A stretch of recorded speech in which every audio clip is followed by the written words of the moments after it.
Kris Aquino sa relasyon nila ni Mel Sarmiento. At least, ngayon there's someone with the guts to stand up for me. Proud na proud ang queen of all media na si Kris Aquino sa bagong lalaking nagbibigay kulay at nagpapasaya ngayon sa kanyang buhay.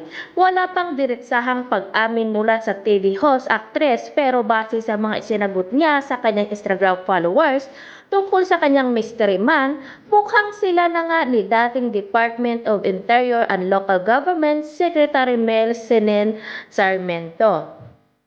Ito'y matapos nga magsalita ang dating kalihim ng DILG at ipagtanggol si Kris sa mga taong bumabatikos dito sa social media nang batiin siya ng happy birthday sa IG.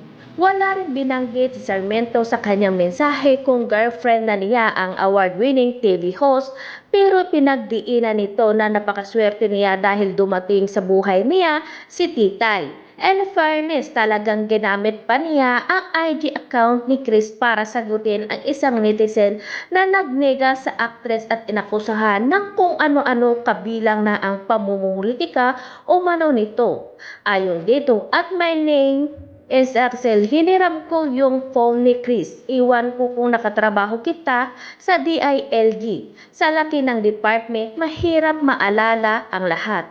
Huwag naman masamain ang kung nag-greet nga sa akin, ba't naman napunta na sa malas? Napasayan nga niya ko. Kung tutuusin, napakaswerte ko. Kung nagsama nga tayo sa department na minahal ko, konting respeto naman sa amin ni Kris.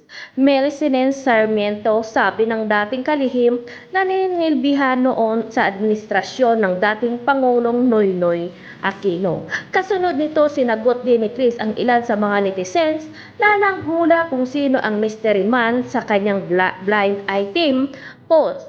Aniya, kung babalikan ng mga ito ang mga naunang bahagi ng comment section, ay makukuha na nila ang sagot. Say pa ng mama ni Joshua at Bimbing, no need to guess, scroll down. He borrowed my phone to reply to this word rule. Maybe now you will understand that at least now there's someone with the guts to stand up for me. Wala akong pinatatamaan, I'm just stating facts. Because for the longest time that was what my friends and followers keep telling me, that I deserve someone na handa akong ipaglabang. Maybe I'm just proof everything happens in God's perfect time, no ours but His. All He asks is that we continue to have faith while we patiently wait, pahayag pa ni Kris. Sa palitan naman nila ng mensahe ng kaibigan niyang si Arby Chanko, ibinandera ni Kris ang ilan sa mga qualities na nagustuhan niya kay Sarmiento. I like him. He has my approve too. Comment ni Arby sa post ni Titay. That's what's matter. The people who truly love me have all met him and you all feel my calming influence siya. And he said, you really are a genius. Grabe raw yung talent mo.